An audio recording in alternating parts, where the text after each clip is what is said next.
Hello, and welcome to another episode of Myths and Stories, a Destiny 2 lore podcast. Tonight we are finishing out our higher level overarching series of the Brays with the final piece of the Bray puzzle, and that is Elsie Bray, the Exo Stranger. We've talked about her a little bit in some of the other entries because obviously she was very close with both of her sisters and her grandfather.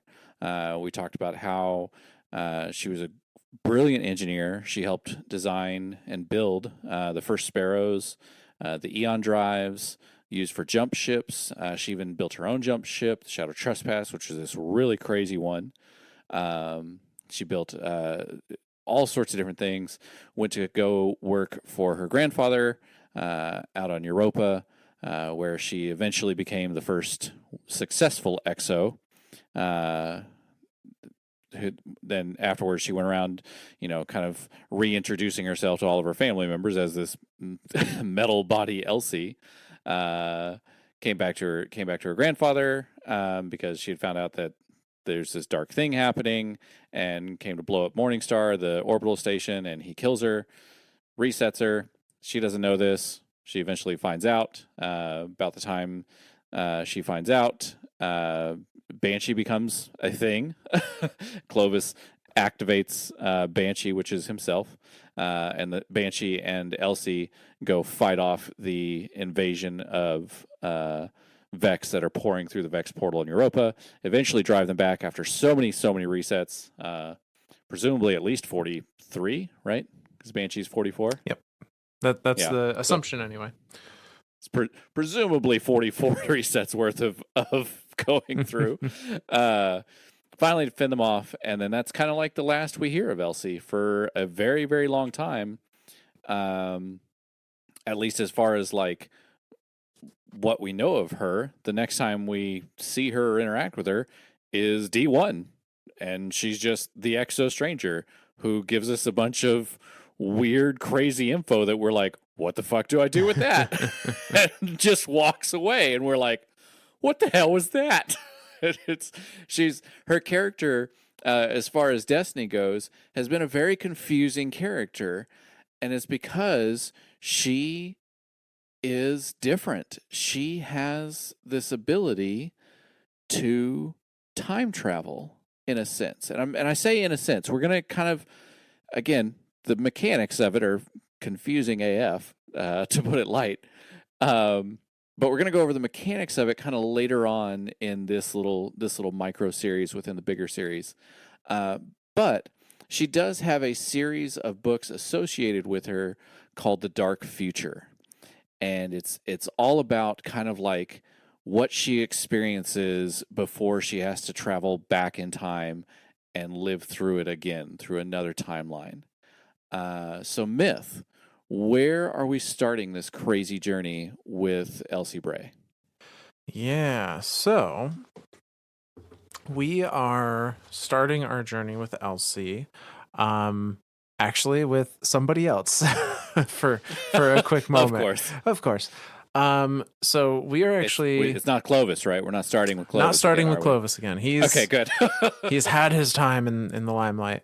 But if the very brief description of Elsie's previous history up till this episode sounded interesting, you should go listen to our Clovis stuff, because that's where all of that is explained in much more detail. Absolutely. But no, so Elsie's driving force throughout all of her adventures is not only to save everyone, save humanity in the last city, and all of those things. And it's been alluded to in game that she has gone through this multiple times. She has a form of returning to the past, or hopping timelines to try and find one where she helps us win. But more so, or maybe equally as important to the survival of everybody, is the survival of Anna. And we see that even in Season of the Seraph and whatnot. She has a deep need to protect her sister, even when her sister doesn't necessarily have an emotional connection to her in that particular timeline. And that was something that we had talked about a lot too. It's similar to Mara and Uldren, or Mara and Crow, where one of them does have this connection because they've lived through the whole thing, be it Mara and Elsie, and the other half of that relationship doesn't really have. They have that connection, but it's not. I don't feel it's as deep as Mara's and Elsie's, and that would be Anna's and Crow's, because both of them have had their memory wiped. They've been Right. rezzed as guardians and are now essentially immortal, and have had to kind of, like in the way of Anna, relearn her past Yep. to learn that she's a Bray, to be reconnected with Elsie, and then in the way of Crow, handed all of his memories by Savathun. So yeah, so it's I've always loved these connections that are bridging different time. I guess it is timelines, but it's more of different points of time. Whereas like with Elsie, I mean, this is the same Elsie. The Elsie that we see and we interact with in game has essentially been the same Elsie since before the collapse, since the Golden Age, which is kind of the same way with Mara. Mara is the same way, where she's been the same person this whole time. There've never been a death and reset for them. I mean, obviously, except for the exo resets with Elsie, but she has all of the data points there. She can just re-download it. So yeah, it's an interesting relationship that Elsie has with her sister Anna. Yeah. So what we're going to start with here is kind of a prelude to the Dark Future lore book that's in game. This is a chapter of the Destiny Physical Grimoire anthology, Volume 3, which is entitled War Machines, and is, as you might guess, written specifically about Rasputin, Clovis, and all of the stuff that we've been going over in our mega series here. And there is a chapter within this grimoire entitled Lost Light. And it is, as I said, kind of a prequel to the Dark Future lore book, but it focuses on Anna, whereas the Dark Future is from Elsie's point of view. So we're going to read through this and take note that because this is part of the Dark Future book, it is not our current timeline. So you're going to hear a couple things that make you go, wait a minute, that didn't happen, or that's not how that went. And that's because this is a different time, a different way things could have gone. So, without further ado, this is Lost Light, and it goes like this. It's colder here than I anticipated. Every time the wind hits, it tears through my skin and seizes my bones. It's a painful, terrible sensation. Coming here goes against every rational thought I've ever had, but I've been called. For months now, I've been hearing things, passing thoughts, signs, whispers, all leading me here. They get loudest when I'm trying to rest. Sleep eludes me. Feels like I'm going insane. I did my best to ignore them, brush them off, but nothing's working anymore. I finally started listening to them. I don't feel threatened, just intrigued. They're saying exactly what I want to hear. What's that old saying about curiosity? I have so many questions, and I feel like every last one of them leads me back to my family. Maybe some answers will provide me peace of mind. Maybe. I've searched for this place for so long. It is my birthright, after all. It's hard to grasp that I'm here, led by some unseen hand. The doors are 12-inch thick steel, frozen shut. It'll take a bit to thaw them, but I've got Braytech equipment for every conundrum. I can't believe This place was a hotbed just a few years prior. The bombardment feels like ages ago at this point. With how crazy things got after, a quick scan confirms there's no sign of life, thankfully. Aramis and the rest were a disease, but she was nothing compared to the plague of corrupted guardians. I can't stand them. Not after the darkness tore us all apart. The ice is cracking.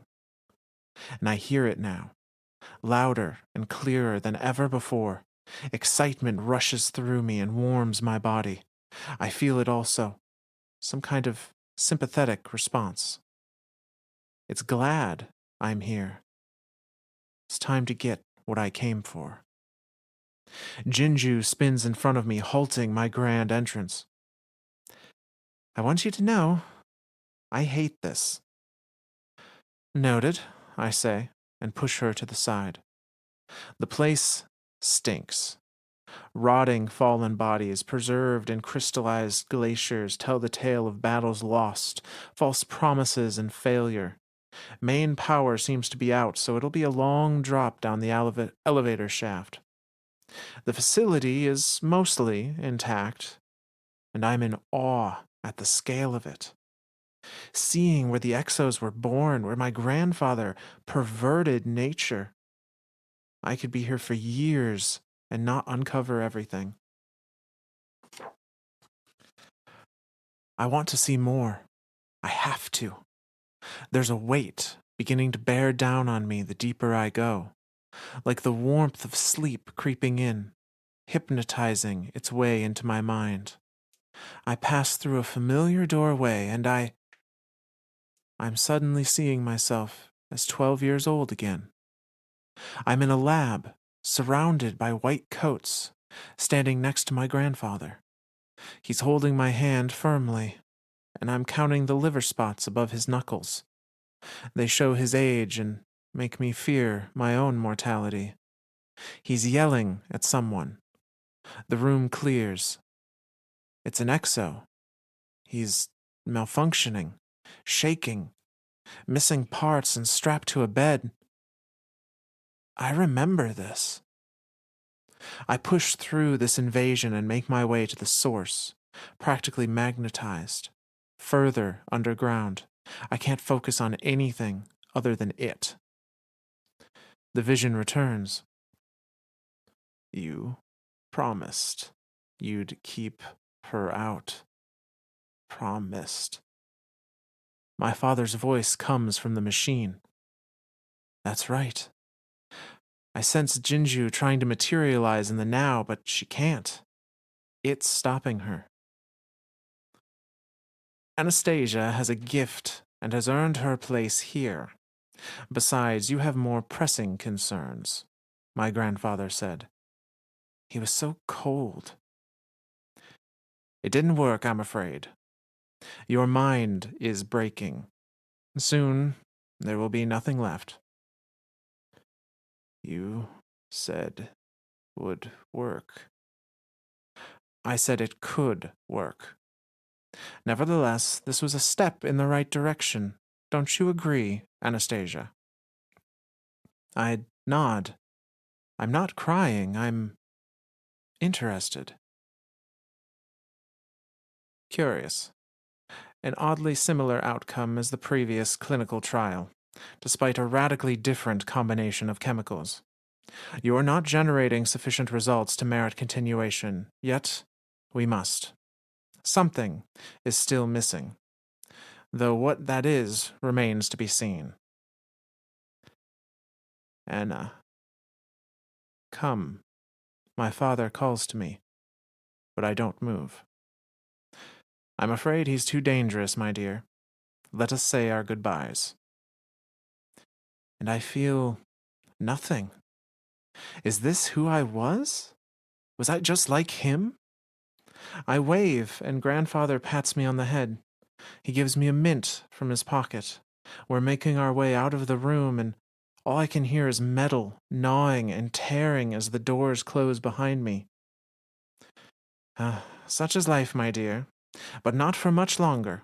We're going to fix that, you and I. and I smile at him. He loves me. He believes in me. It's been so long since my life, my real life, before the light. I had no idea. Everything I've tried to find out about myself has been covered up, redacted, and hidden from me. I thought I was a good person. I don't know what I am anymore. I see it fully now, with resounding clarity. It moves ethereally, seductively, like a dancer looking for a partner, and I accept. Tell me everything, I say. And that's the end of that reading. So, and again, this is, albeit from a different timeline, these events that are being shown to her have definitely happened at least our current timeline. Yeah. Because that's the death of Clovis the Second. Yes. Yeah. And again, I think about that disconnect that we talked about. Anna even here is looking at herself as a little kid, saying, "Is that me? Am I that heartless? Like, am I like what little girl wouldn't want to comfort her dad on his deathbed? Like, it's a." It's a weird disconnect, and again, that's part of like the whole resurrection of a guardian. Like, I think that's part of why it's kind of like that forbidden thing. Like Zavala and the Vanguard are like, you cannot go look into your past because it will not make sense, and it will confuse you, and you're super freaking powerful, and we don't want that to get out of hand.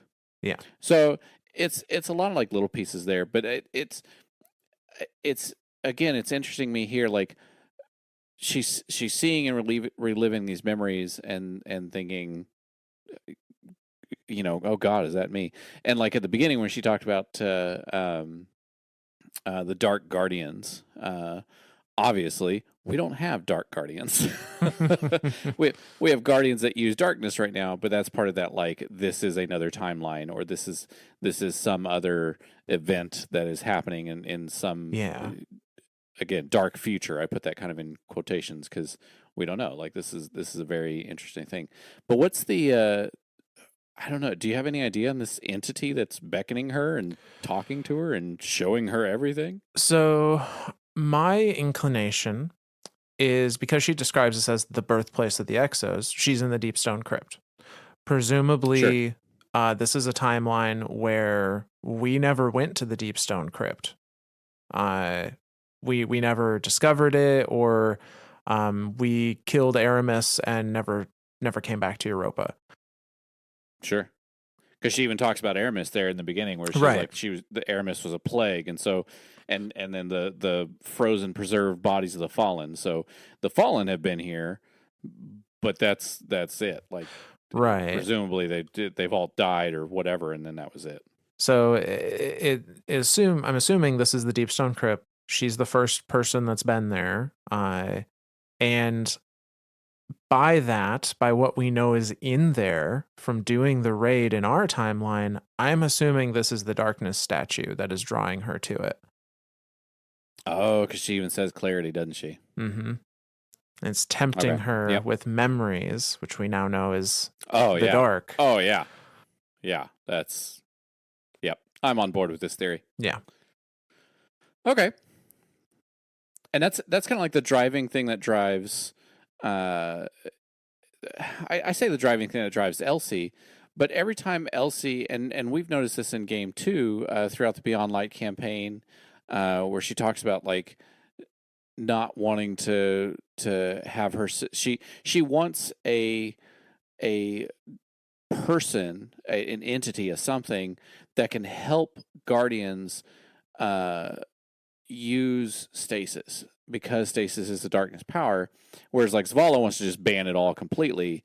But Elsie's been through different timelines where she's seen things like the Dark Guardians, where nobody had any training, or nobody had any type of like go-to person to kind of help them through dealing with darkness powers, because obviously Guardians have only ever had light powers up until beyond light, and so now she's worried about that. Like I know Elsie is worried about that, um, because in so many timelines she's had to do something that she didn't want to do. Yeah. And so presumably this lost light is again kind of a prologue to the dark future, and it shows to Anna that she can be tempted with the right information, and that we know that resurrecting a guardian seems to keep intact their kind of core personality traits. Yeah. Crow and Aldrin pre-Garden act very similarly. They're very kind of that charismatic showboater, but that takes responsibility for their actions as much as they can. Yep. And in the case of Anna, as we know her in our timeline, she has a ferocious curiosity for her history and the technology around that, and like sometimes that gets her into trouble. And they even said here, like, what's that thing about curiosity? Curiosity killed the cat. Yeah. And Curiosity killed the Anna Bray. right, she's discovering through this memories of being gifted that there's a piece of her personality once upon a time that was also pretty ruthless and was a little more like Clovis Bray than I think she wants to admit. Absolutely. Now there's an argument to be made of nature versus nurture there, but we'll just keep that in mind. How much of this is genetic? Right. So with that lore entry in mind, we're going to go into the Dark Future book proper, which is told from the perspective of Elsie Bray. And the Dark Future is, as it sounds, a potential future and is one of the many that Elsie has lived through. But I think this might be the first. I think this might be her original timeline that drove her to find ways to explore alternatives. So, we're going to start off with chapter 1, titled The Family Line, and it goes like this. Another sleepless night. Not that I require sleep, but it helps me to feel normal, whatever that is. I hear shuffling outside, probably a rat scrounging for food. Good luck.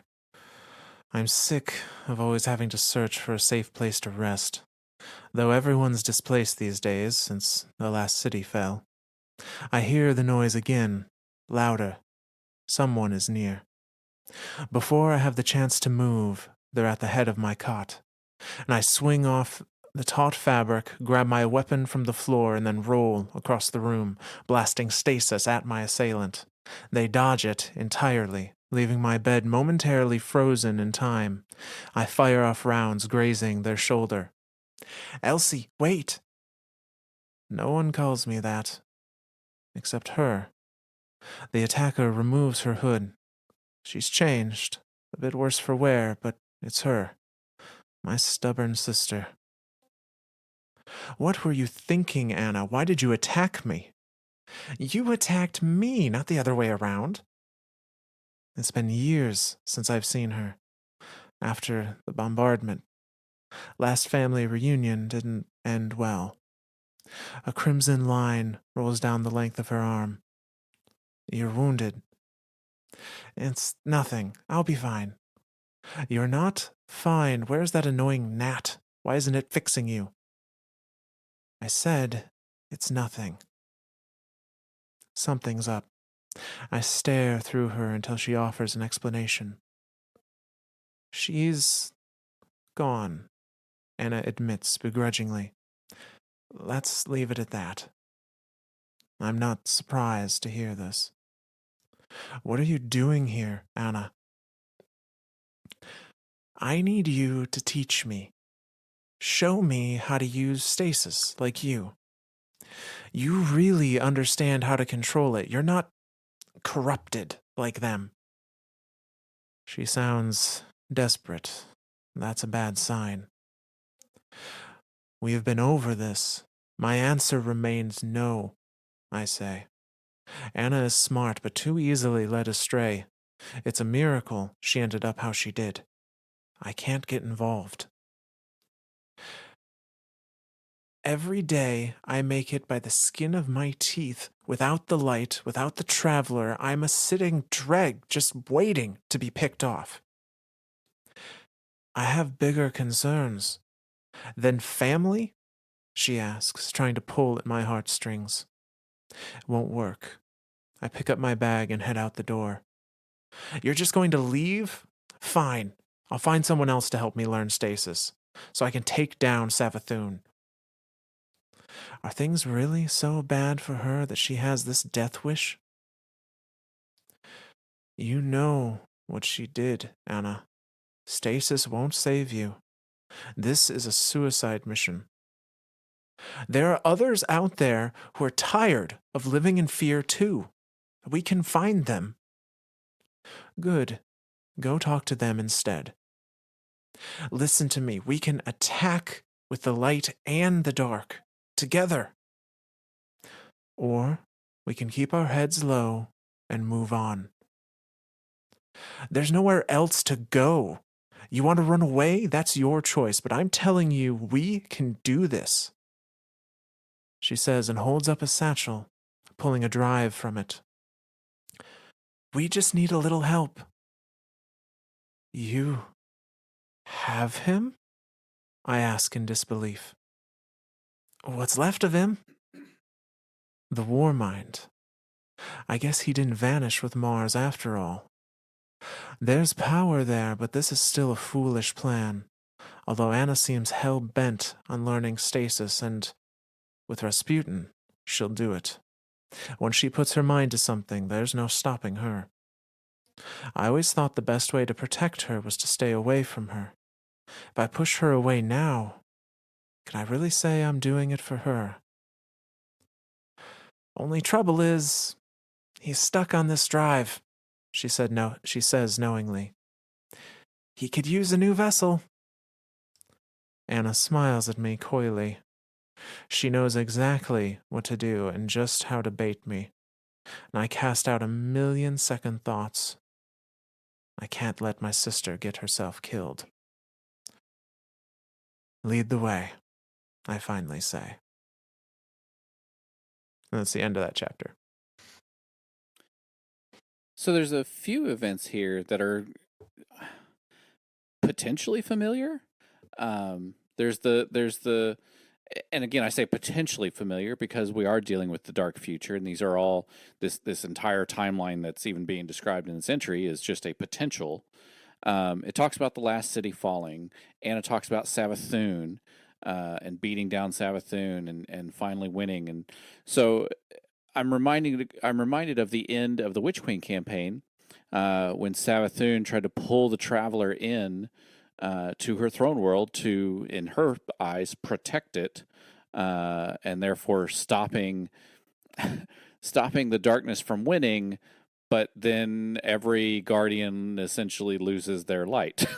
So, Right. not necessarily a good idea, but I mean, it is a way to stop the witness. And then, of course, Anna is bleeding, and she talked about her ghost being gone, so Anna is obviously lightless. But Rasputin's still there, so Mars had disappeared. So I mean, there's all these little bits that are like kind of familiar. Right. So again, it's that potential, right? Like, what if Savathun had cut off the light? This is kind of where we'd be at. There's chaos everywhere. There's no real knowing of what's kind of coming next. So yeah, it's that unknown, it's that potential, and throughout this entire entry, Anna's just pleading with her sister, "Hey, teach me stasis, teach me stasis, teach me stasis." um, Elsie, and this is kind of going to be a theme throughout all of these different readings and presumably different timelines that we're going to read throughout this mini series. Elsie doesn't want to do that.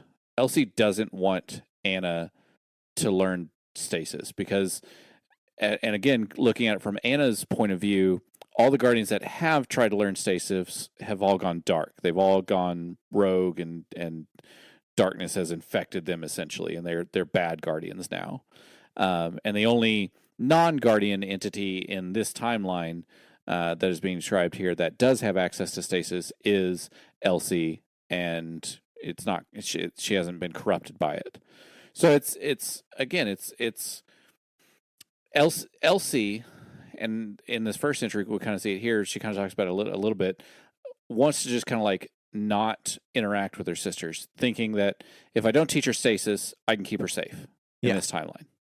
That's kind of like the main theme of, if I don't expose Anna to darkness, Anna is safe. And that's that driving force that we were talking about with Elsie throughout her, kind of like her motivation of why she's doing what she's doing. Like, at the end of the day, yeah, save humanity, save the world, save the universe. That's cool, fine, and dandy. But at her core, it's save her sister. Yep. And that's, I really, really like that. And so there are some other interesting things that are mentioned here that are perhaps unique to this timeline. They mentioned this event, the bombardment. It was mentioned in the Lost Light chapter. It's mentioned again in this chapter of Dark Future. We don't have a clear picture of what that is. It may be explained later on in the book. But based on the context clues we have available to us right now, I'm guessing that the bombardment was Clovis having Morningstar crash into Europa, and that's what killed Aramis and presumably all the other Fallen there. Sure. Yeah, and that makes sense. I'm making that guess based on the fact that Elsie has kind of like is said, since the bombardment, we haven't seen each other. It was a bad family reunion. Kind of makes me think that's the case. And also the fact that Anna entered the Deepstone Crypt in the prelude chapter, and there's no mention of Clovis Bray reaching out to her in any way. So the Europa there might not be all that much left of Europa at this point. I think you're right. I think that, because I in my head I was thinking the bombardment dealt with the last city, but I think you're right in this aspect of the bombardment was definitely, again, looking at these two lore entries together, looks like Aramis comes in, had gotten a hold of, like, because we know during the Beyond Light campaign, Aramis was trying to make exos, and she succeeded. Like Atrax, the second boss of Deepstone Crypt, is an exo. Yeah. Presumably the only fallen exo ever, as far as we know, except for Tanix. What do we call him at the end? Tanix drone bot. I don't know. Tanix Shanks. Shanix. Tanxus. Yeah, so I mean, so presumably she broke in, actually got the cryopod open and got it working and everything, and started to try to make exo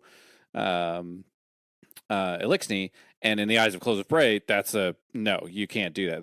That's a perversion of the legacy of Clovis Bray, and no. And so then I think you're right in the idea that Clovis was like, oh well, activate Morningstar, blow it up, and blow up all of Deepstone's Crypt. So yeah. Now the other possibility is kind of what I think you were thinking originally, and that is Savathun succeeded in squirreling the Traveler away, and there was nothing to protect the city when the Witness showed up. And the bombardment is essentially the second collapse. Yep. So I could see it going either way. I'm leaning a little more towards Clovis. Yep, I like both ideas. And who's to say that both aren't right? Because Right, like yeah. if if Savathun had done her thing, like yeah, there would have been no stopping any darkness getting into the system. Like if the traveler had been sealed away, we would not be able to use the light, and therefore we wouldn't have any way of doing anything of even like remotely trying to stop what's happening. Even though Witness still kind of won in Lightfall, but we'll get more answers about that next season, hopefully. Yeah, yeah. um, but yeah, so eventually Elsie relents and says, okay, fine. If you're gonna go on a suicide mission, I'll at least try and prevent you from killing yourself. And that brings us into chapter 2 of the Dark Future. And that one goes like this. Stay ready. We don't know what's in there, Anna says, standing in front of the entrance to the deep stone crypt. We make our way through the war-torn lab. Aramis's siege before the bombardment sure left its mark on the place. She found darkness here and helped spread it like a plague on the world. Clovis almost did the same in his time. If I remember right, we have a long drop ahead of us. You better hang on to me, I say. She wraps her arms over my shoulders, and it's the first time I've been close to a person in over 100 years. I can smell a trace of sodium tallate, but only a trace. She hasn't bathed for a few days. She squeezes me tight, and I forgot what this feels like. My body produces a fleeting sensation of warmth. I move down the elevator shaft, and we land as quietly as possible, remaining still. It's dead down here, but the power is on. Someone must have been here, or still is. As we make our way through the eviscerated research center, I notice Anna taking it all in. She seems almost familiar with the space. Clovis was an animal, sure, but what he discovered and built is incredible, she breathes. Never heard her speak so highly of the old man. She forgets that I was there. Doesn't realize the hand he played in our future even centuries ago. This way, she calls out, running ahead. After walking through several corridors, we come to a familiar dead end. And still there. Clarity, control. I dreaded seeing it again. Practically a standing testament to all the bad Clovis ever did. I want to get away from it, but Anna is fixated. Hey, you ready? We need to keep going, I say. She snaps back to reality. Yeah, sorry. Finally, we find it. The place where exos were born. Anna covers her nose as we're greeted with a rotten smell. Slowly, we turn the corner and see a decomposing corpse desperately clinging to a lever on a console. The drifter, Anna says. Hard to tell how long he's been here. We pry his hand from the console and carry him out of the room to try and purge the stench. What do you think he was doing here? I ask. Most likely the same thing we are, Anna says, plugging in her drive. But he failed. Probably for the best. He doesn't deserve another chance. It's depressing seeing him like that, all alone down here. Anna works the console. Uploading now. Should be out of here soon. Grab that lever for me. I pull down, and the latch opens, releasing radiolarian fluid into an empty pool nearby. I catch Anna staring at the spot where we found the drifter's body. You ever think about what we could have done differently? She poses. All the time, I think. Not really, is what I say. So much of this death and destruction stems back to us, to our family. I know Clovis was responsible for a lot. He had a hand in bringing darkness to this world. How do you know that? I ask. I found a journal the last time I was here. It's old, and half the pages were torn out, but it had a lot of information about him that was salvageable. Of course, she has been here before. Clearly, she's not telling me the whole truth. What else was in it? I ask. Outside of the redacted memos and experiments, there were stories and recollections of our family. It's all from his perspective, so he was never the villain in his story. But still, maybe he wasn't as bad as we thought. He seemed to care about us in his own way. Really? He did some good, Elsie. I was there, Anna. I saw the things he did. He was delusional. Of course, he was never the villain of his own story. We sit for a while and wait in silence. The pool begins to bubble, and Anna jumps to her feet as a sleek metal hand emerges from the fluid, and slowly the exo rises. Silky liquid drips from the tendrils that conjoin the parts. Eventually, it takes its first step out of the pool. Red? Anna asks timidly. Its head turns. Glowing eyes of scarlet meet ours, and it speaks. Russian. Welcome back, old friend, Anna says. We're in business. And that's the end of that reading. So yeah, I think this is leading more to that idea that the bombardment is the crashing of Morningstar. Just from the beginning of that entry.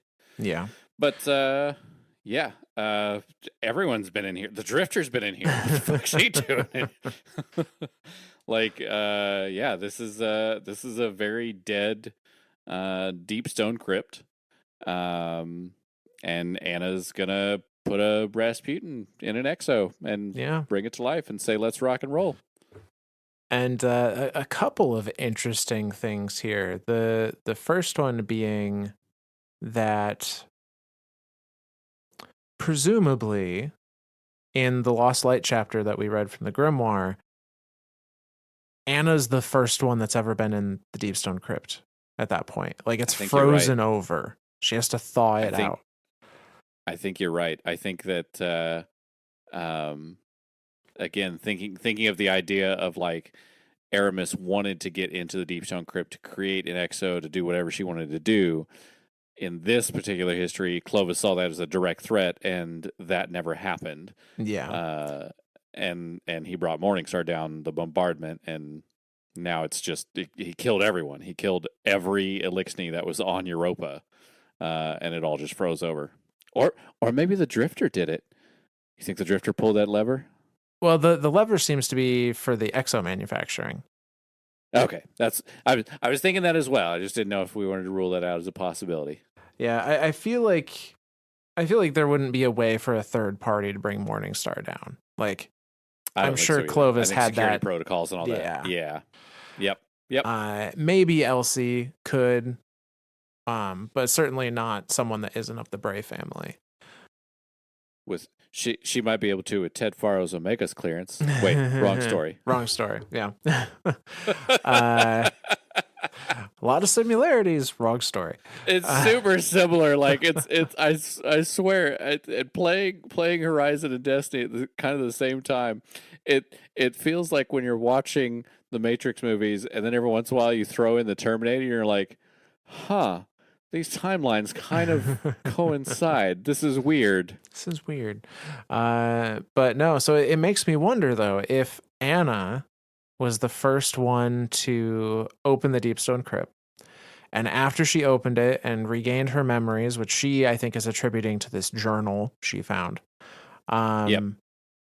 She then went back to Elsie, brought Elsie back to the Deepstone Crypt to resurrect Rasputin in an exo body, which she has the same plan in our timeline and was successful in a very different way in our timeline.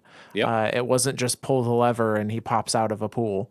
But the Drifter's body is, I think, a clue that we should be looking at, because his body has been there after Anna opened the Deepstone Crypt, but before they came back with Elsie.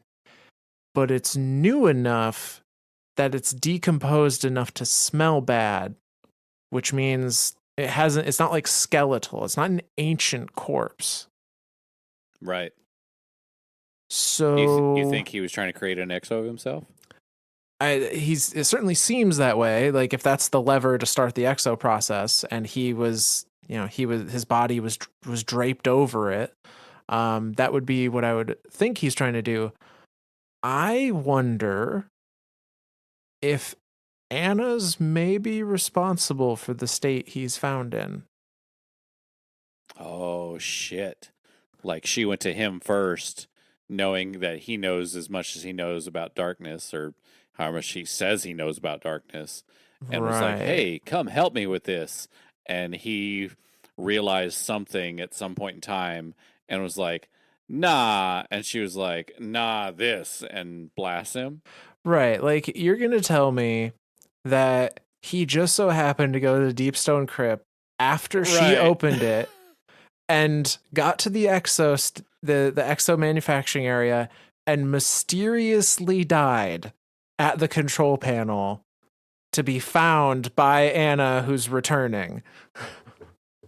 That's a bummer. Moves body. Oh, yeah. Well. You want to help me with this lever?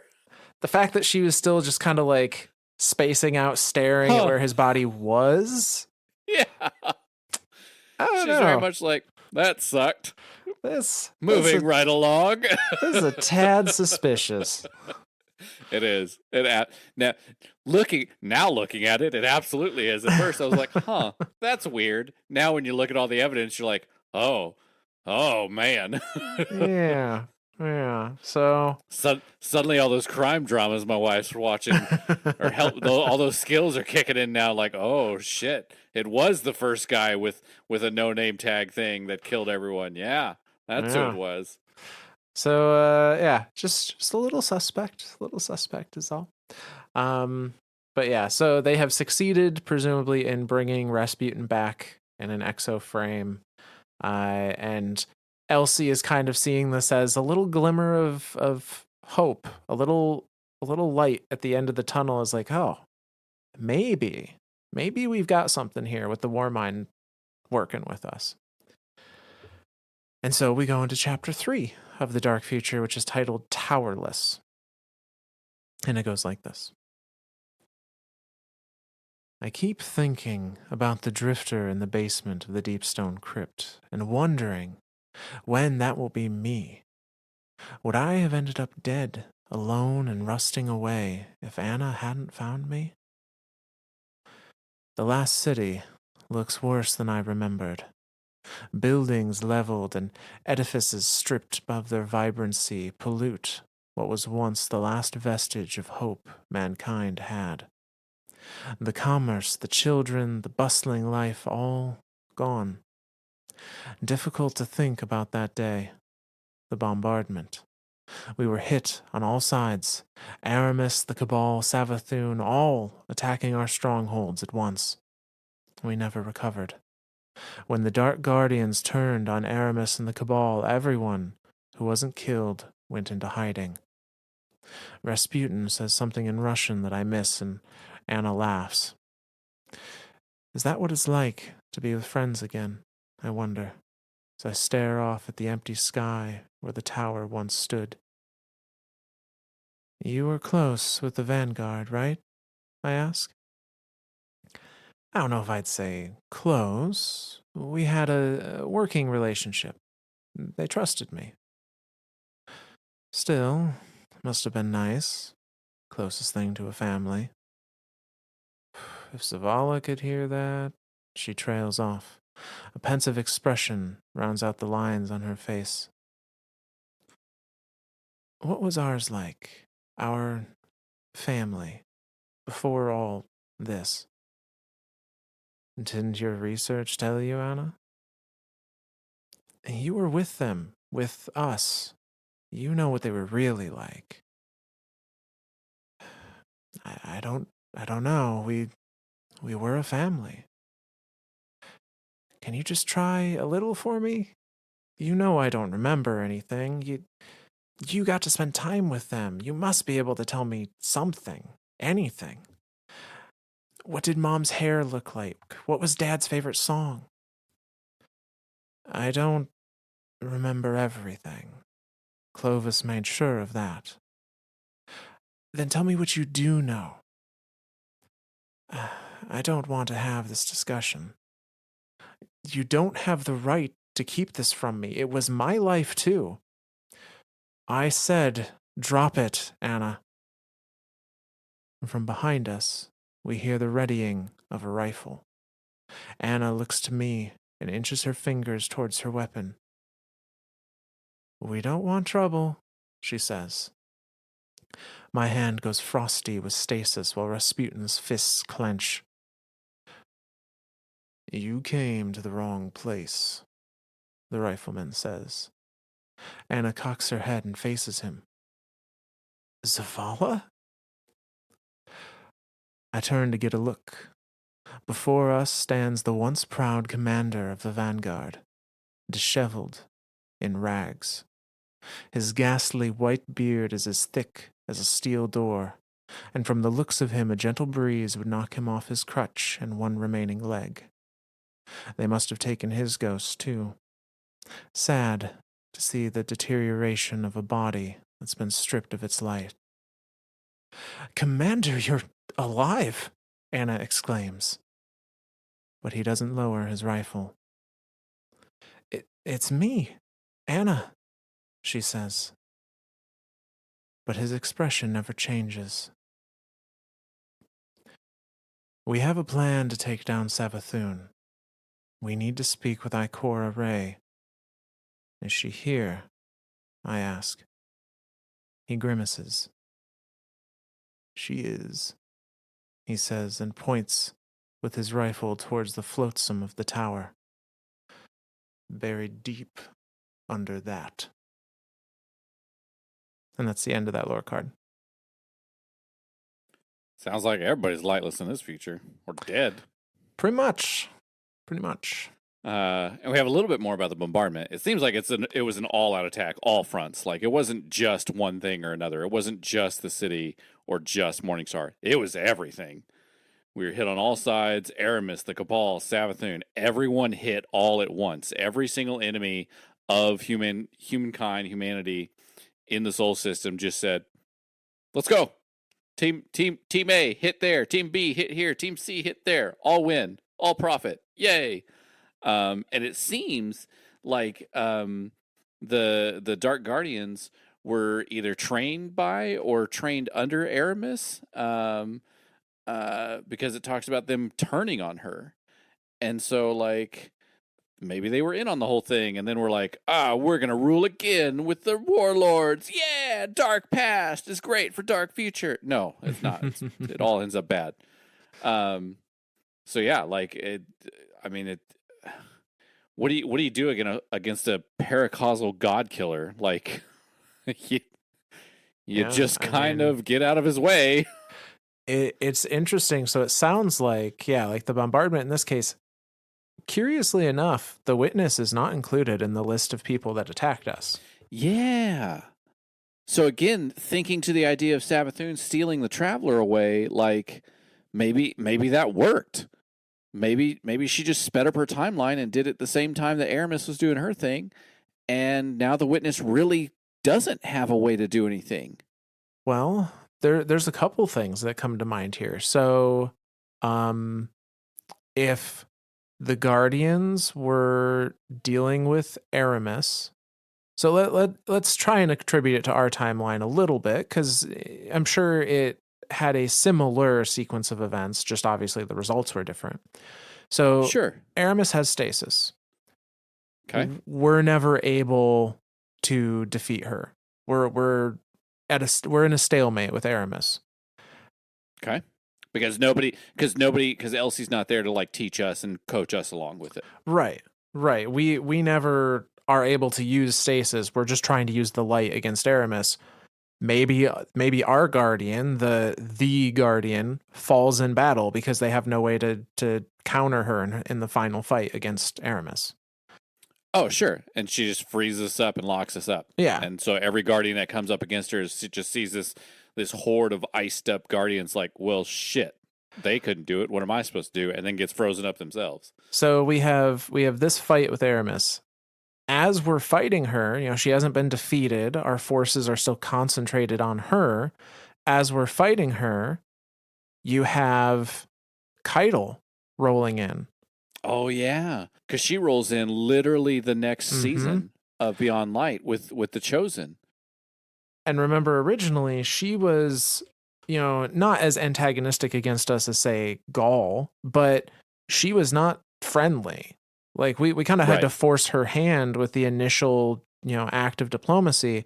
If she rolled in and there was no one to really put up much of a resistance against her, she may have thrown in her lot with Aramis and been like, you're dealing with the light bearers. You're clearly the most powerful in the system. I'm going to join you so you can help protect my people. Now that's those two. Effects. And then Savathun rolls, Savathun sees the opportunity of they're the weakest they've ever been fighting enemies that have allied themselves against them. No one can stop me if I just poof the traveler out of the city. Yep. Everyone's busy dealing with this shit. Poof the traveler out. Yeah, I like it. It's that domino effect of like, yep. If Elsie hadn't taught us stasis, we wouldn't have been able to use stasis against Aramis to take her down, to kind of show Keitel like, hey, we're kind of a force to be reckoned with, to kind of like slow her down and be like, oh, well, maybe I want to kind of join forces with these guys to fight against the thing that took Tora Bottle from me. And then, Savathun speeds up her timeline, like does her whole devotion thing and maybe she doesn't necessarily need it to become a light bearer to whisk the traveler away, because I don't know that like her whole idea of like whisking the traveler away, I don't know that is dependent on her gaining the light. I know she's studying the light in her throne world, but I think that is an independent thing. Yeah, I think so as well. So maybe you're right. Maybe like all these little domino effects of like this happened, so now this happened, so now this happened. Like, I mean that shit, that makes sense. Like that just that I feel like that's a thing. And so now, like when all these forces combined are weakened, now all these guardians that are coming into to fight Aramis and seeing all these other guardians just kind of frozen in place, and they're like, well, let's strike a deal. Why don't you teach me how to do that, and I'll join your side. Yeah. And so now you're getting this corruption thing, and yeah, and so then once they do finally kind of get in her good graces type thing of like, okay, now we're gonna attack the city, now we're gonna turn, and then the bombardment happens, all forces unleash hell on everything, and then all the Dark Guardians are like, okay, thanks for helping, and turn around and start wiping out everyone they're working with. Yeah, no, that all seems to make sense, at least again in this timeline of events that are happening here. Mm-hmm. And some of the Guardians have survived, but are lightless, like Anna and Zavala, and legless apparently. Yeah. Some of them are dead. Drifter, like Ikora, like yeah. Like Zavala, she's over there under all that. Well, shit. Guess we'll have to talk to somebody else. Yeah, what do you do when the smartest person in the galaxy is dead? Yeah. I guess they could go find Osiris. Well, yeah. But so yeah, all these dominoes have kind of fallen, and the culmination of all of these hits, kind of boom, boom, boom, is the bombardment, which probably included Morningstar or Clovis presumably no longer being around because he hasn't talked to either of the two sisters there in Deepstone. Yeah. There's no way that he just let them waltz through and be like, and not be Right. like, hey, you, Legacy, Yeah. come talk to me. So, yeah, I would not be surprised if Clovis went self-destruct and said, if I can't have my secrets, no one can. Yeah, absolutely. So, yeah. But yeah, so they have Rasputin. They're like, "Hey, we need to formulate a plan. We need to work with somebody to figure out how to help fix things." And it seems like their main person that they're trying to attack here is Savathun, because presumably the Cabal and the Elixni are wiped out completely by this Dark Guardian faction. That's what it seems like. And then there's like the idea of like if they take out Savathun, they can possibly get the Traveler back. Like, again, kind of Yeah. relating it to our own timeline of like what we know has happened in our timeline and what could have happened to lead to these events in this timeline. Yep.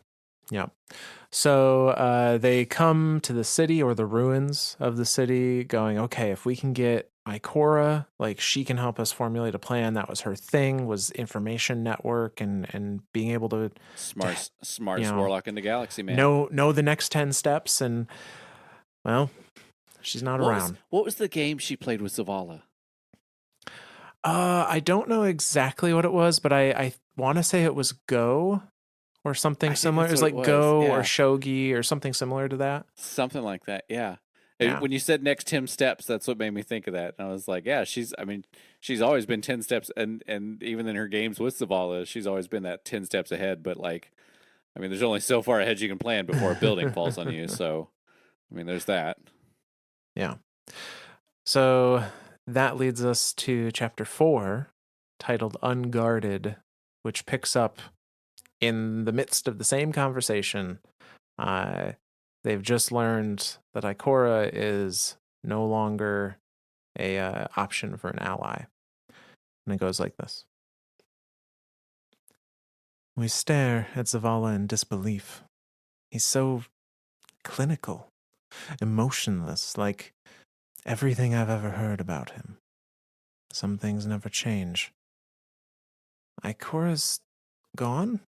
Anna asks. Along with everything else. Whatever you have come to find, it is not here. Best you go. No, wait, we could use your help, Anna pleads. And he turns and hobbles away on his crutch. Anna throws up her hands in frustration. I shake my head, but she follows him with Rasputin at her side. Commander, this is all goes back to Savathun. We can eliminate her for good, and then maybe there's hope. He stops. There isn't. You can't just walk away. Ikora wouldn't, she says. And Zavala turns to Anna. You're just like her. Always were. Stubborn and self-righteous. That's how she ended up there. He points to the rubble again. Keep going, and you'll meet the same fate. I'm sure Savathun would happily abide. Anna, this is seeking blood from a stone. Let's go, I say. Surely she sees how broken he is. I'm not leaving. Without Ikora, he is all we've got. He doesn't want to help us. And that's because he's a coward, Anna screams at him. A coward. I did everything I could to save the city and her. But we were at odds, just like the two of you. It was our downfall, Zavala says. He shakes his head and sighs. Looks like it will be yours as well. Commander, I don't command anything anymore. That quiets us. I never had the opportunity to apologize, to make things right. The next time I saw her, it was too late. Don't make the same mistakes I have. I see how much this pains, Anna. Fine. I guess I'll help her. Anna doesn't recall this, I say. But our father, what I remember of him, was a stubborn man. He and I would fight all the time, but I never walked away without telling him that I loved him. And the one time I forgot, he never came back. We make mistakes, Zavala, all of us. We won't repeat yours this time if we fight together, I say. And Zavala looks me up and down. So you're the fabled Elizabeth Bray, I take it. I am. We could have used you sooner. Like when the pyramids arrived, Anna chimes in. Our troubles began long before they showed up, Zavala says. They were just the leaves of a tree planted long ago. The Vanguard ran some cloak and dagger missions a while back in the Black Garden. We tried to suppress the Black Heart. It ended up corrupting the Guardians who came into contact with it. From there out, Dark Guardians spawned, and darkness slowly spread. I'm here now. That's all that matters. Who's the other Exo? Zavala asks, looking past me. And Rasputin announces himself. You have the war mind. Incredible. Still, why would you need my help? He's infinitely more capable than me. Rasputin is a weapon, but we need to know where to point him, Anna replies. Which is why we could use whatever information you have to find Savathun. We thought that if we could ally with darkness and light, we might stand a chance. Find symmetry where staunchness failed, I propose. That old song, he muses. Even if I could help, the war mind won't be enough. Not for what lies beyond Savathun. She is only a pawn. Meaning what? You want the real witch. You want Eris Morn. And that's the end of that chapter. Yeah. The Green Witch. The real Green Witch. Well, we were a little bit wrong about Darkness Guardians. I mean... Turns out it goes all the way back to D1. Yeah. Which, again, makes a whole lot of sense as to why that was the first thing we needed to do, was take that thing out. Rip out the Black Heart. Yep. And now you've removed the route Darkness Guardians came into being originally. Certainly, Guardians can still be corrupted, but not in mass. And I think that's what's interesting so far throughout this entire timeline. They're mentioning little points in history through our history in game where we player, VIP 2014 has dealt with said threat. We've dealt with Aramis. We've dealt with the Cabal. We've dealt with Savathun. We've dealt with the Black Heart. Everything here comes back to us, the player guardian, having dealt with something. And so these are, I think this is like the seeds of like, what can I prevent being planted in Elsie's brain? And so she's looking at all these things and like, again, this one mentioned here, the Vanguard Cloak and Dagger missions and corrupted guardians spawned from it, and then darkness slowly spread from there. That's where I think she gets the original idea of, hey, maybe I need to go find a guardian that can deal with this, that can shut it down, that can kill the Black Heart, and then go from there and see what else can I prevent? Like, are there other things I can prevent? So again, still kind of coming back to that overarching, how do I stop this dark future from happening? How do I stop these different timelines that I've seen from happening? And these are all different points in time that she can point to and go, okay, here's something bad. Let's try this. Did that work? No. Okay, let's reset it again. Here's another event. Let's try here. Did that work? Yes. Cool. But then it caused this to happen. All right, now let's go see if we can reset that. So I do like this. It's still going through all these different ideas and these different points, these different key moments in time, where in this storyline everything has gone left, where we went right, and she's trying to get everything to go right. Right. So yeah, we're seeing some of those kind of touchstones as we progress. But man, can you imagine if Guardians had gone like to the Black Heart and like nobody succeeded? Like, what if we didn't rip out the Black Heart? What if like when we got there, we got as corrupted as Ultron did when he and Julian. God, I'm forgetting his name. Julian. Yep. When the two of them had gone through, like, because we know it fucked with their heads bad. Oh yeah. Like, Julian still has PTSD from that shit, and Aldrin, I think the only reason why he doesn't have PTSD is because he's dead and he got reset. Right. Like, yeah. And it's interesting to know. Yeah. Zavala said that the Vanguard are the ones that investigated the Black Heart. So if the Exo Stranger, in our timeline, the Exo Stranger showed up and pointed us at Black Heart bad. Yep. Go deal with it. So if the Exo Stranger hadn't been around to do that, who knows how long it took the Vanguard to learn about it and to go try and deal with it. By that point, it could have been much more mature. Fully corrupted the entire garden, like Soul Divisive, Soul Praetor. I always get the two of them fucked up. It's one or the other. Whichever one is in the garden. Could now spread through the entire garden, and now everything in there is fully under darkness control.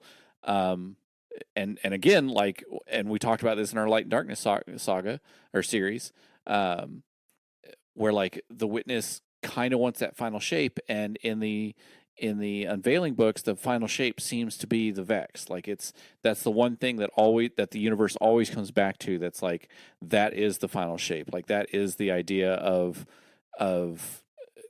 perfection, I guess. It's the simplest thing. Yeah. Like, everything has been narrowed down to that one thing, and it's just this one life form that exists. And so there it is. And all universes go dark with the Vex, I don't want to say winning, but being the final thing that exists in a universe. And so that's, I don't know, man. Like, that's still crazy to think that, like, if, and again, tying it back into, if Elsie hadn't come and told us about the Black Heart and said, hey, go deal with that,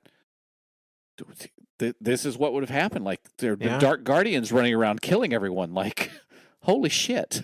So then it comes down to, like, if there were Dark Guardians running around, they didn't necessarily need to, like, fight Aramis. They just went and joined her. They were just there. Like, there was no battle with Aramis. Yeah. I mean, that's even more fucking crazy. Well, there was a battle with Aramis eventually. Like, they did eventually turn on her and the Cabal and all that. Sure. But they presumably they allied themselves with them as another faction of enemies of the light.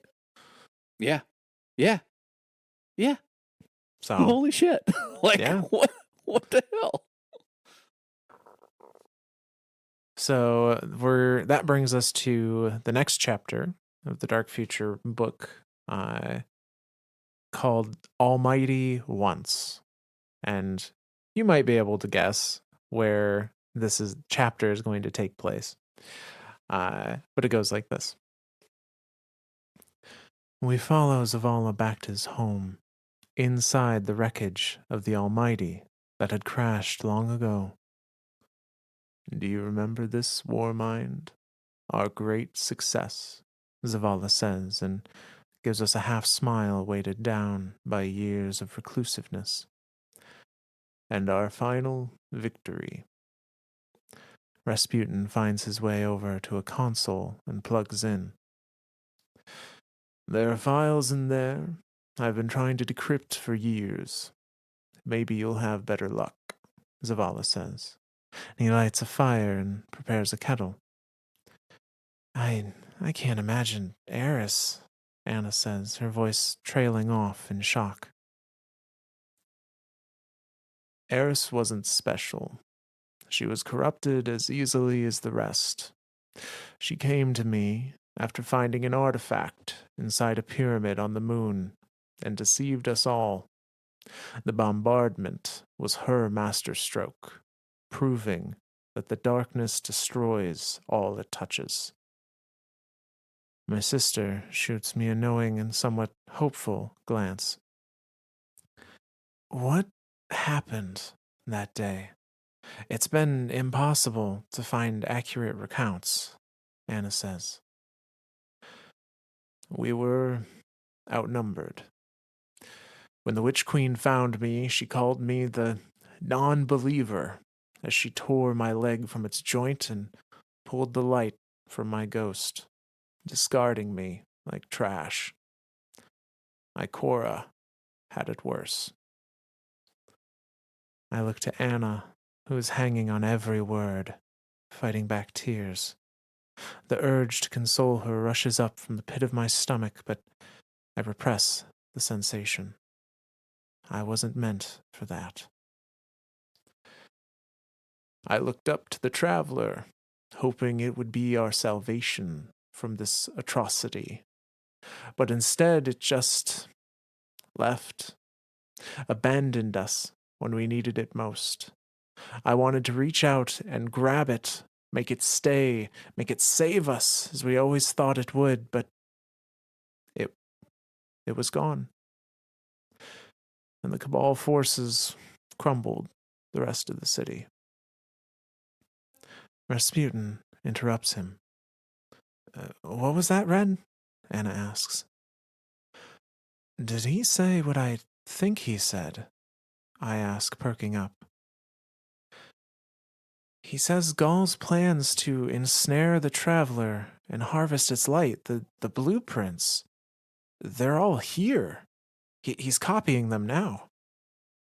My mind races, and Zavala has been sitting on a gold mine. Looks like you might get your chance to capture the traveler after all, I propose. We bring it back here, make it fight, and restore the light. You need to find it first, Anna says. There's a hesitation in her voice, as if she actually doesn't like this plan. Rasputin chimes in again, in Russian. What's he saying? Zavala asks. He can track it.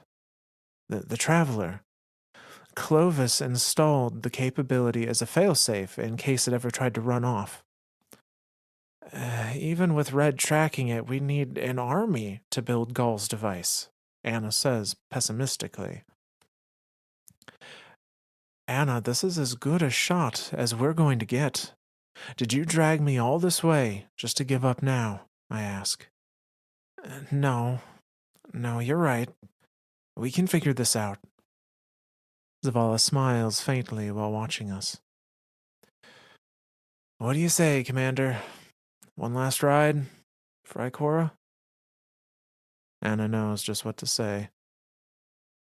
I suppose, Zavala says. If this is the end of the world, we might as well go down swinging. Anna's eyes light up. We'll still need that army. I know of someone in command of an army who has a bone to pick with Eris, Zavala says. We need to find Mara Sov. And that's the end of that chapter. This future just keeps getting worse and worse, man. Like, so, I mean, shit. It is the dark future. Like, It's not the Yeah. happy rainbow future. It's not. It is not the happy rainbow future. But holy shit, it keeps getting worse. Like, we keep coming up with these ideas of like, oh, well, maybe this. Okay, well, that makes sense. No. Eris finds something in the pyramid ship on the moon and goes dark. Like, full dark. Like, Yeah. beyond light dark. Ha Like, ha ha. she's a disciple dark. Yeah. Like, shit. What the oh my, like, what do you do against Eris Morn, disciple of the witness? Like, what the fuck? Apparently you don't win. You don't. You just lose. That's it. No day one completing that raid. Yeah. Holy shit. Yeah, so Eris was the kind of the what would you call that? The linchpin of the downfall of the Guardians. And it seems like even Savathun didn't like spool away the Traveler. The Traveler saw this and was like, "Bye." Yeah. Yeah, Traveler just like it's did to us what it did to all the others, and it's gone off elsewhere, which I guess might explain why the witness isn't here now. You know, sure. His forces are still in the solar system with control of the solar system, and now he's chasing the Traveler to wherever it's gone next. Yep, because they even mentioned the we could have used you when the pyramid showed up, type thing. So again, pointing out another point in history where Eris or Elsie actually does help us. Like, when the pyramids show up and Elsie's there, and she's like, "Hey, this is a thing we need to deal with. Like, it's not necessarily a bad thing. It's just we need to start working on a way to deal with this." And that being stasis. That's another interesting point. So Zavala in this timeline, even after being abandoned by the Traveler, he has not come to the conclusion that, like, okay, both the light and the dark suck equally, or, you know, he's come to the conclusion he still is very like, dark is bad. If anything touches it is bad. Yeah, he is, and he even says so as much in this one of like, I wish I could have stopped the Traveler from going away, help make it stay here and fight with us. So he's still very much attached to the Traveler, very much attached to the light. Mm-hmm. Whereas like now in game, after having lived through the events of oh god, what season of the Haunted, dealing with his past of his wife and his son and their loss. He like, I think nowadays Zavala isn't very much. I think he's more of the gray area Zavala. Like, I don't think he's still fully on board with darkness, but he's not like, hey, darkness bad, right? No touchy.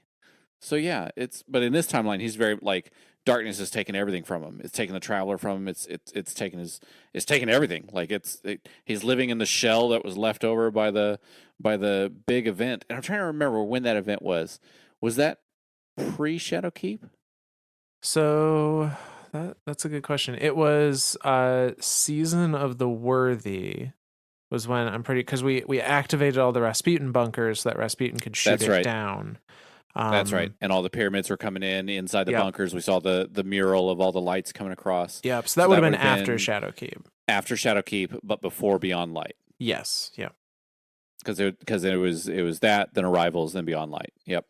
And it's fun to see them reference, like, hey, the light capturing technology, the blueprints for it are here on the Almighty, because in our timeline, yes, that is where they came from. Like, the Scions got those blueprints from our timeline's Almighty, but had time to distribute them amongst themselves to have that tech be out in the wild. Whereas here, it was still undiscovered. Yep. So that's just kind of a cool little more reference points. Yeah. And correct me if I'm wrong, Anna is the one that comes across the Scions stealing the technology in the Almighty. Yes. And says that the navigation system is blown. So yeah, it's again, kind of all coming back to the Brays. Like it's crazy how integral their lives are to like the entire Destiny timeline. Oh, so, but needless to say, they now have a glimmer of a hope. They're like, okay, we can find the Traveler because Rasputin was originally built to potentially try and shoot the Traveler out of the sky and replace it, as we learned in And Season of the Seraph. I was going to say, well, not just Season of Seraph. We talked about that through our during our Clovis Yep. stuff. Like Clovis specifically wanted to have the Warmind replace the Traveler because he didn't like the idea of the Traveler. He wanted some type of control there, and Rasputin for Clovis at least was that level of control. So they know, okay, Rasputin can track it. We now have a way to capture it. We just got to build this thing. And apparently Marasov is still out there kicking with some, unknown number of Awoken still under her control. And they're like, well, if it's the end of the world, we might as well give it all we got. And that brings us to chapter 6, which is titled A Matter of Trust. And it goes like this. We've been traveling for a few days now, tracking Morosov based on her last correspondence with Zavala. The signal was further out than we had anticipated. You got a minute? Anna asks, knocking on the entrance to my quarters. Sure. I just want to say thank you. Coming with me, helping me convince Zavala. I admit it's been inspiring seeing Zavala's renewed purpose, even though he's chosen to keep the ratty beard. I couldn't have come this far without you, she finishes. It has been nice being with her, I think, despite the circumstances. It's odd having a sister again after all this time. Just doing my part, I reply aloud. Anna stares off. I can tell she wants something, so I wait. I need one more thing from you, she says. There it is. I need you to show me how you use stasis. Elsie, you're proof that it's not inherently evil. It can be controlled. You show me how, and people will see it's possible. And here, I was hoping we'd move past this. I'm not a figurehead for some movement, Anna. Stasis isn't something you simply control. There's constant temptation. I struggle still to this day. Using it takes time, discipline, and even I still haven't mastered it yet. I don't know that I ever will, I say. We will, and when we do, all the deniers will vanish. We'll get our world back. We deserve to get it back. Anna, we deserve what we got. Speak for yourself. Countless people died while you sat on the sidelines and watched everything fall apart. If you only knew, Anna, the darkness, always an excuse. You want to do your part? Then step up and actually help me with this. I'm trying to. What is this really about, Anna? You just don't get it. And she storms out, leaving a fuming wake behind. I catch a glimpse of Zavala in the corridor. He was listening. You're using stasis? Zavala asks condescendingly. Oh, I get to hear it from you too now. Okay. When there was a vanguard, I thought I had all the answers. Perhaps that was our undoing. I know now that commanding has as much to do with giving orders as it does listening to others' needs. Don't be like I was, angry and trying to control everything. Listen to your sister. Consider why she's asking this of you. I have. We're here. Approaching now, Anna calls out, her voice echoing down the corridor. Hoped I'd never see this thing again as long as I lived, Zavala says as we come face to face with the Leviathan. And that's the end of that chapter. Marasov just chilling on the Leviathan now? This is a crazy future. Craziness. Anna's very much obsessed with stasis, which kind of has me concerned. Like, just a bit. I don't know, like the level of like needingness coming from Anna and all this is, yeah, it's a little much. A little much. No, it's concerning. I'll say concerning for now. Like I don't really have one idea one way or another here, but it's definitely concerning. Yeah. And again, looking at it from the other side, looking at Elsie's side of it, like she's holding back on purpose, and I think she's worried. Like I that's the only idea that I can have as far as Elsie's point of view is just being worried for her sister, being worried what I mean she in this future they've seen what Dark Guardians are like. They're bad. Nobody seems to be able to fully control it, and even Elsie says she struggles with it and fights it, and so it's yeah. I don't know. I'm kind of torn between the two. Like, on the one hand, I'm like, Elsie, just teach her the shit. Like, she'll be the badass. You'll be the sister duo and you'll conquer the world. But on the other hand, I'm like, no, wait, don't teach it to her because it might go bad and she might kill us all. Like, I don't know. Well, we ponder those questions because I'm sure those are the same things going through Elsie's head. Like, they've seen corrupted guardians. They've seen what they can do. Absolutely. But at the same time, like, that it's power to fight back. And even Zavala's kind of like, my folly in believing that I knew what was right is partly to blame for the situation we're in. So maybe trust her.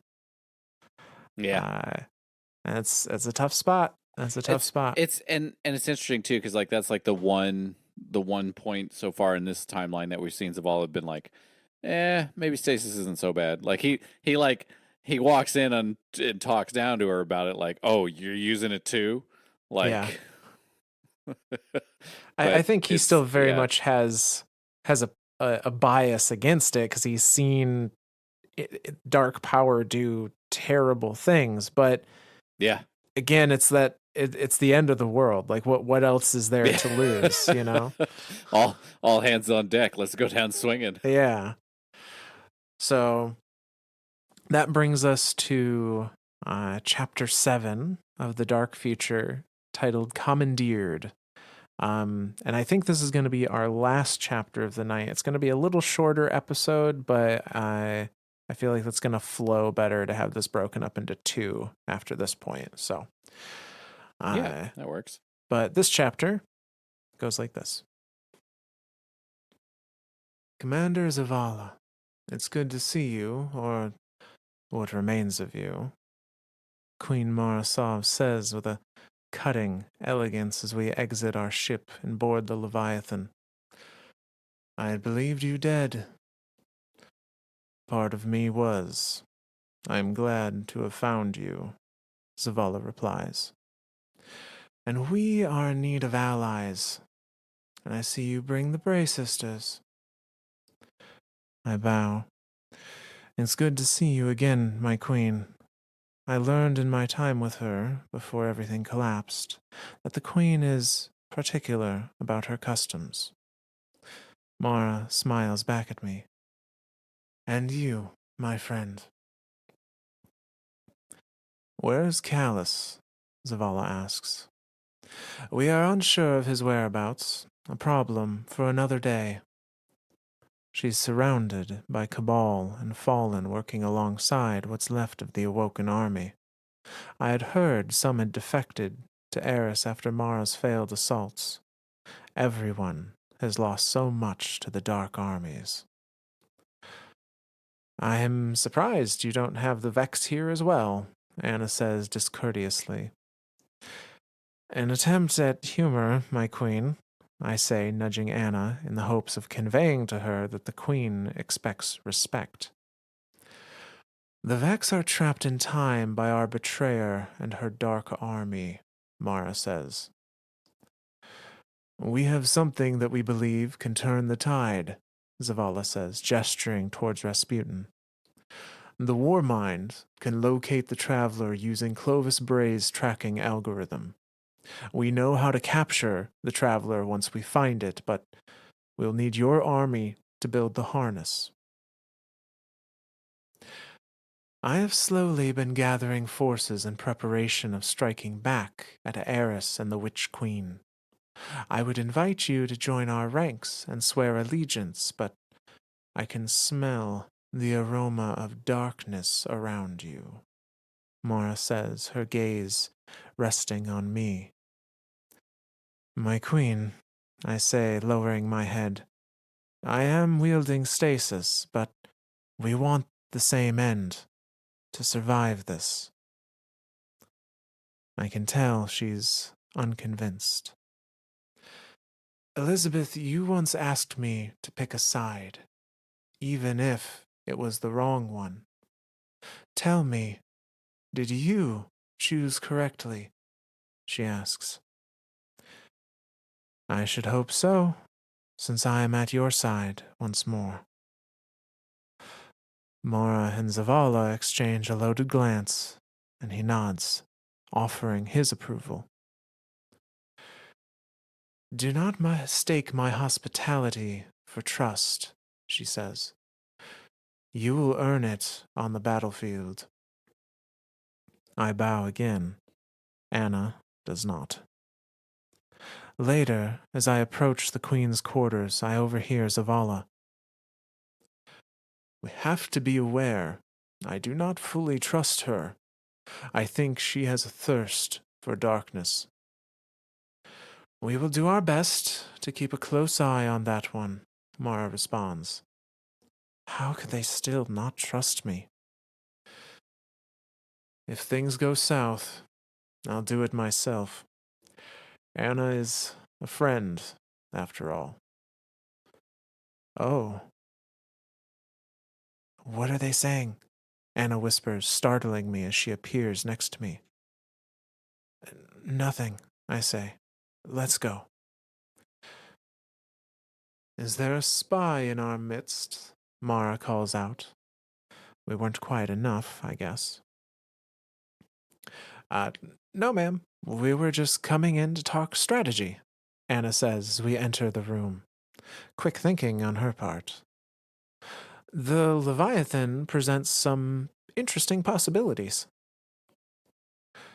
My forces are constructing the harness as we speak. No matter what advantages you believe we have, we are still underprepared for the threat we face. Eris Morn is powerful in ways even I do not comprehend. She is using the darkness to its full potential. What if we were able to do the same, but with the light? I propose. Through the unending expanse of space, we see a soft light, a beacon, the traveler. There you are, Zavala says to himself as Mara and her makeshift army ready themselves. As we approach, I am awestruck. I forgot how massive it is, and we have only one shot at this. Red says he's able to access some of the ship's higher functions and weaponry. Dormant satellite arrays as well. Could prove useful, Anna says. Some good news finally, Zavala exhales. Elizabeth. Suddenly, Zavala collapsed to the floor. grabbing his head and screaming loud enough to echo through the Leviathan. "What has happened?" Damara demands. I don't know, he just fell," Anna responds. His eyes open wide, and he calms, and then he speaks. "We need you. Return to us." Is he speaking to the traveler? "You chose us before. Please, give us another chance." He closes his eyes and rubs his head. "It intends to run," Zavala says, standing and regaining his composure. "What are we gonna do?" Anna asks. Zavala releases a deep, focused breath. "We're going to take it back by force." "Launch the harness," Marasov commands as her crew gets to work. It fires as the traveler becomes aware, burning with a rich, luminous glow, too bright to look at. I shield my eyes, hoping we built this harness right. The Leviathan shakes, and I grab onto the wall to keep from falling. And the light fades, and my eyes adjust. And sure enough, the harness has latched onto the sphere like a barnacle, and the 6 arms grip tight. The Leviathan erupts into applause, and I look for Anna, but I can't find her in the mass of bodies. But I do hear Zavala announce pridefully, "We're coming home, Ikora." And that's the end of that chapter. Well, it worked. It worked. It's odd to hear that, like, there's Cabal and Elixni fighting alongside Mara. Like, some of them have defected, so Yeah. I mean, I guess not all is like, again, seeing some similarities between our timeline and this timeline. Like, there is an alliance formed, albeit kind of without us. Well, and probably out of necessity, because if the Dark Yeah. Guardians were just murdering all the other races, Yeah. Yeah. they They're didn't really have a just running choice. through. Yeah. They're just as screwed as we were. Like, yeah, apparently Dark Guardian too powerful. Just a bit. Maybe Just a bit. Maybe Stasis ship's a little hot and it needs to be tuned down.